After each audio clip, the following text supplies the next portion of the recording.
Did you know that GPS satellites routinely broadcast plain, unencrypted FM voice transmissions? The exact same kind of transmission that you would hear from a broadcast FM radio station or a walkie-talkie.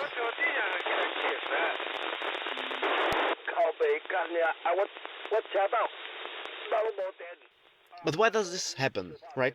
Obviously, when you think of a GPS satellite broadcasting radio voice transmissions, that's not something that you would expect it to be doing. Well, to understand why this happens, I first need to introduce you to a system called SARSAT. This is an international collaborative project which aims to put instruments on navigation and other satellites that are able to receive and process distress and emergency transmissions from locator beacons. Especially if you live in the United States, you may be familiar with one of these, or maybe one of these. These yellow devices are the emergency locator beacons, and when you activate one, assuming that there is an actual emergency, and for the sake of this video, I want to say that misusing this system is highly illegal, and you should not do that, even if you have the means to do that. But if you do actually find yourself in an emergency situation and you activate one of these beacons, what happens is this beacon basically transmits your message. It transmits the coordinates that it got from GPS satellites and other navigation constellations. Now, this emergency message is a broadcast. The beacons have an omnidirectional antenna, and it just shoots the signal pretty much into the sky everywhere. But of course, if you are in the middle of nowhere, there's nobody to receive that message except a bunch of satellites. And what better satellite constellation to put these emergency receivers on than, of course, navigation satellites. These navigation constellations, by design, pretty much always have at least a couple spacecraft in your line of sight, no matter where on Earth you are located. So they are the perfect satellites to actually put these payloads onto. And what these do, these are called the Search and Rescue Repeaters, or SARR. These are actually the exact same kind of repeater or transponder that you may be familiar with from amateur radio satellites. All they do is they receive at a certain frequency, at a certain bandwidth, and everything they receive, no matter what it is, if it actually is an emergency message or anything else, they just transmit it right back down in its original form. Suddenly, instead of your local coverage, the satellite retransmits that message back, for example, to an entire continent, right? Then, of course, you have dedicated search and rescue receivers on the ground. These are ground stations which either have a bunch of dish antennas that actively track these satellites and listen for emergency broadcasts, or they can be phased arrays that can actually listen to multiple satellites at once and don't require moving parts. And these ground stations are actually what goes through that retransmitted signal bandwidth and identifies the different emergency broadcasts and actually can then dispatch units or forward that message further down the emergency system. Now, so far I've only talked about navigation satellites, and the thing about SARSAT and the search and rescue payloads is that, as far as I know, there aren't satellites dedicated primarily to this. You will always have a search and rescue repeater payload, basically hosted by some other satellite. And depending on the altitude or the orbit of the satellite, the SARSAT constellation is basically divided into three segments. Navigation satellites are in medium Earth orbit, or MEO, which is why that segment is called MEO-SAR, or MEO-SAR, whatever you want to call it. There's also low Earth orbit satellites, LEO-SAR, and then geostationary satellites, GeoSAR. Now, of course, nowadays the medium Earth orbit satellites are by far the most effective because there's just so many of these, and now these emergency broadcast beacons just have their own GPS transmitters, so you don't really need to do any range or triangulation estimations. It is the MEO-SAR segment that's currently the most expensive, and that's actually still expanding. However, let's start with the low Earth orbit segment because historically that was the most important, and it's also the one that you may already be familiar with without even knowing it, because the satellites that host it and still do host these search and rescue payloads are weather satellites, and specifically NOAA and Meteor. You can still receive signals from these repeaters the same way you will receive HRPT, which I've covered on this channel, with the difference being that the downlink frequency of all of these low Earth orbit satellites, so that there will be NOAA 15, NOAA 18, NOAA 19, and now Meteor MN2-2. All of them broadcast the search and rescue downlink at 1544.5 MHz. And we have NOAA 18 right above the horizon, coming in from the north. This is the antenna. It's the same dish and helix as I use for HRPT, with one difference being the amplifier. since I can't use the sawbird for 1.7 GHz, of course, because that would just filter this frequency out. I'm using my own amplifier, which is actually more similar to the one you've seen me use in the S-band video, with the difference being that instead of an S-band filter, it has a much wider filter that works as low as 1.2 GHz, I believe. We can already see some traces of NOAA 18. I'm gonna start the recordings so you can actually see it on screen. And here we have the signal recording from NOAA 18. You will see that we have a very strong carrier in the middle, just like with HRPT. And if we zoom in at that carrier, we can actually see two data sidebands, which are suspiciously similar to HRPT, because they do technically use the same kind of modulation, just at a much lower data rate. And this is a downlink which transmits like the processed, demodulated digital data. It's not entirely interesting for us, because if we zoom back out, we do actually see the two sidebands of the transponder. These are quite far apart from the carrier. They are roughly 170 kHz, I think, offset from the carrier. That's because this is only the UHF transponder. Back when the emergency distress beacons were using two additional VHF frequencies, we would actually have two additional sidebands in those gaps, so the signal would look more full, but currently only the UHF transponder is active. Because NOAA 18, just like all the other low Earth orbit satellites in the LEO-SAR segment, are in low Earth orbit, their footprint is quite low, so we don't really see that many transmissions in that transponder, especially no voice transmissions. To actually hear some of those, we have to move on to the medium Earth orbit segment, and we are going to start with the Chinese navigation satellite constellation BeiDou 3. Currently there are two overhead, which should have active transponders, and we are now aimed at BeiDou 3 M13, and that's what you can see on the waterfall. There's another one, M23 to the west, but it's quite low, so I'm probably not going to aim at that. The thing about medium Earth orbit search and rescue satellites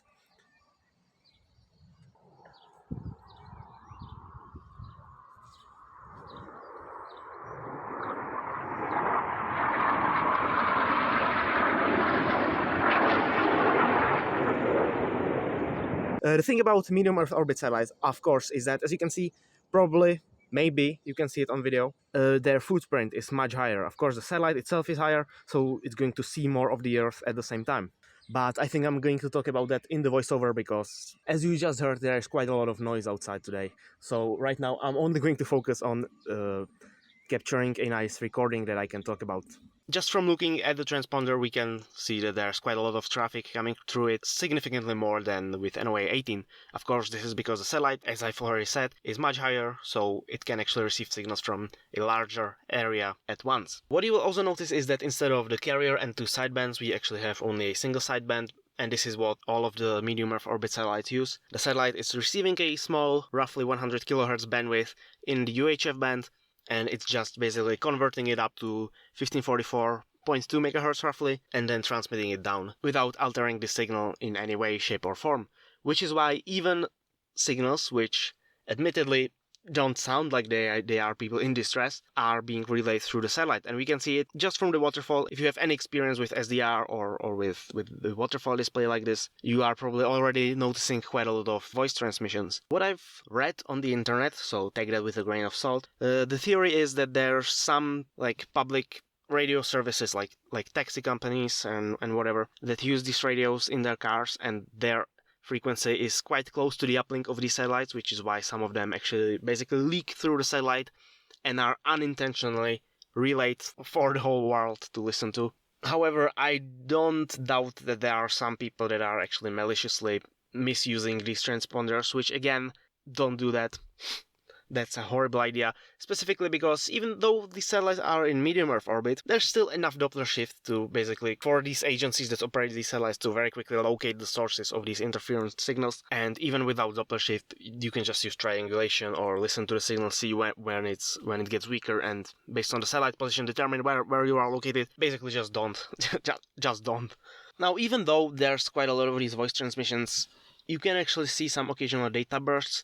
I'm not sure if these are actual distress messages or if these are just some test beacons that are constantly transmitting, because some of them seem to be present all the time. So again, I'm guessing some of these may be some sensors on the ground that are just unintentionally being picked up by these satellites. But overall, at least in my opinion, it's quite an interesting look inside the radio traffic somewhere completely else through the satellite. It's definitely not something you would expect to be happening, right? I'm going to play some of these transmissions, both the voice and the data. Because I don't understand these languages, I can't really tell what they are talking about, which is why I'm probably not going to play many of them. I just want to say, whatever it is that they are talking about, I don't condone it, I don't agree with it, and if you do speak that language and can hear some private details being disclosed, please let me know in the comments. I'm just going to cut out that section of the audio. Considering that they are just broadcasting in the open without any encryption, I'm guessing they're already quite aware of the fact that anyone can listen to these transmissions, even without a GPS satellite, right?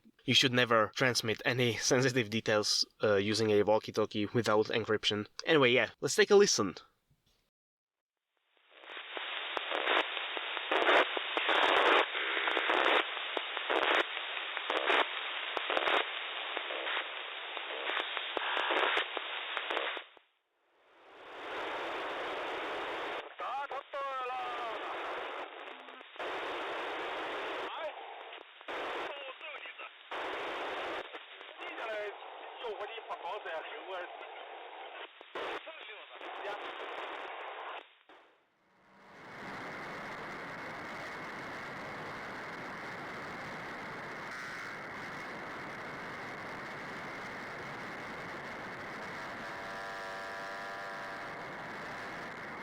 So there was a sample of the BeiDou 3 transponder, specifically BeiDou 3 M13, and now we are going to move on to the European navigation satellite constellation, which of course is Galileo. These satellites also have the exact same transponders, except they transmit at 1544.1 MHz, but there is actually one difference, which is quite important when you are trying to receive these transmissions, and it is that they use left-hand circular polarization on the downlink.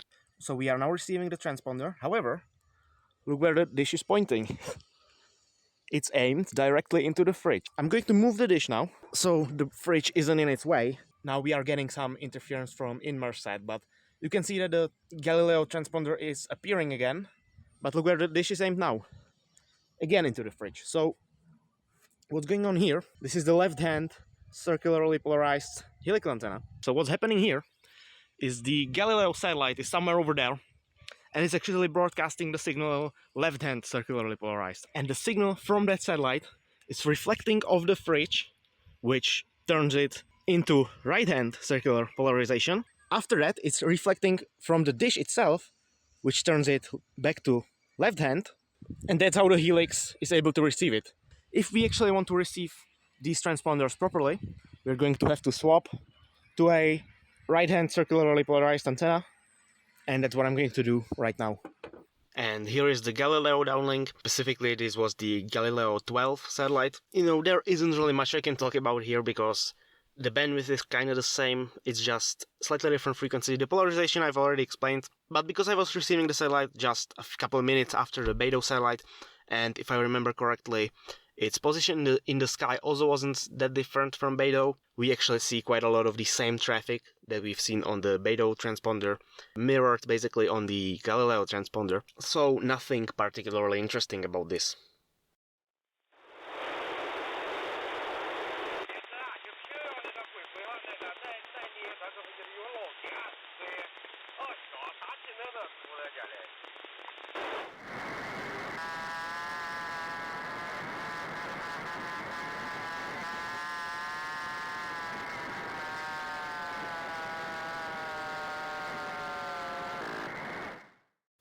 Okay, that was Galileo, and as I've already said, that's the European part of the segment.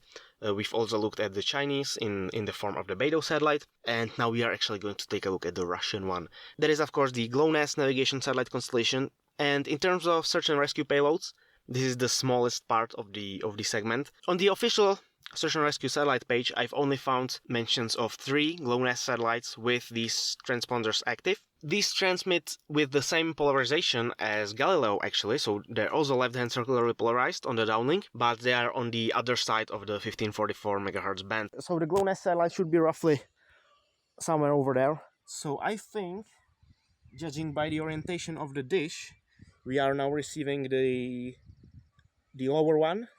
That will be Cosmos 2501. And I'm just going to again capture a short recording so I can talk about it after the fact. This was the Glonass KN11 satellite. It was actually in a different position than the BeiDou and Galileo satellites, so we don't actually see that much voice traffic on the transponder. We do, however, see some of the repeating burst signals much stronger than with the two satellites before. But once again, not a lot of interesting traffic that I can really talk about in this video. And last, but definitely not least, we have the OG satellites. We have GPS. This is the American navigation constellation. I don't think I will have to explain what GPS is. You can see we have quite a lot of satellites, but I think it's the same as Galileo, where only some of them are actually transmitting their transponder.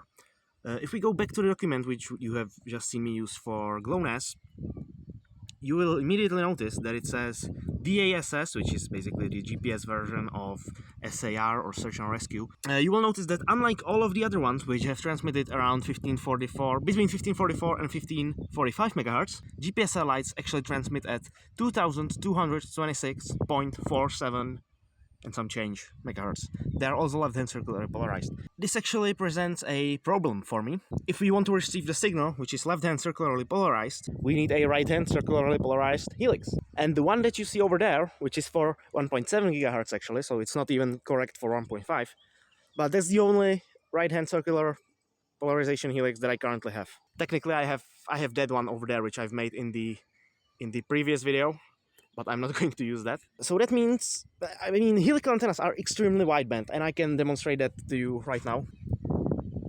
You will see that we actually are receiving the signals from a GPS satellite. And if we go to gpredict, that basically leaves just this satellite to be the only possibility. So that's GPS block 3-3. Because we are using an antenna that's tuned for a completely different frequency, as you have just seen, the signal is quite weak. And I cannot use a different antenna because I don't have a different antenna with the correct polarization. However, there is one thing we can do to increase the signal strength. And here we have it. That's the GPS transponder currently being received by the 2.5 meter dish antenna. As you can see, I've just moved the helix over there. We're using the same amplifier as before. And what's kind of interesting, because this downlink is in the S-band, where many satellites transmit their telemetry, if we zoom out, we can actually see another downlink, a couple megahertz higher, actually exactly 2 megahertz higher it seems, and that looks like some uniform data stream. That may be the telemetry downlink from this GPS satellite. So, you know, quite kind of interesting, because obviously the 1544 megahertz band is primarily only for these transponders, so you're not going to be able to see telemetry like this right beside the signal. And here we have the GPS transponder, and what is kind of unique about it, besides its frequency of course, because it's in a completely different frequency band, is the bandwidth. So the BeiDou, the Galileo, and even GLONASS, they were roughly around 100 kilohertz wide. I think GLONASS was a bit wider than that. However, it seems like the GPS transponder is over 200 kilohertz wide, probably even like 300 kilohertz. There's a few more like constant data streams. That's not really something very, very interesting to listen to, but still quite interesting that this is coming from a GPS satellite and even in the S-band. And I do believe that these GPS transponders are the only analog transponders that are operating in the satellite band between 2.2 and 2.3 gigahertz.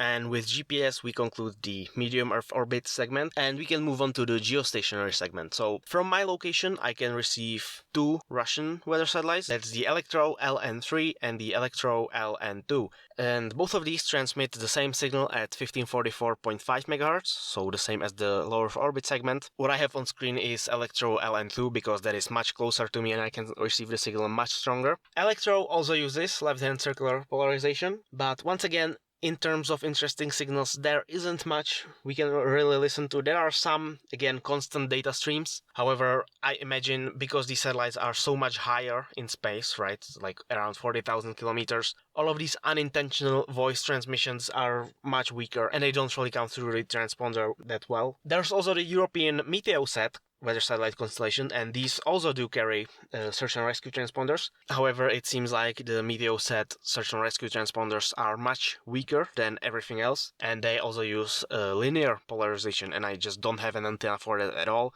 And if I use one of my helical antennas, it's just you can just barely see it above the noise, so not really something we want to listen to. In terms of other geostationary satellites, they are simply out of my reach, that I can't receive at all. There's the American GOES weather satellites. I'm not sure which ones currently have active search and rescue transponders. And there are also Indian weather satellites. Those are the INSAT 3D and 3DR.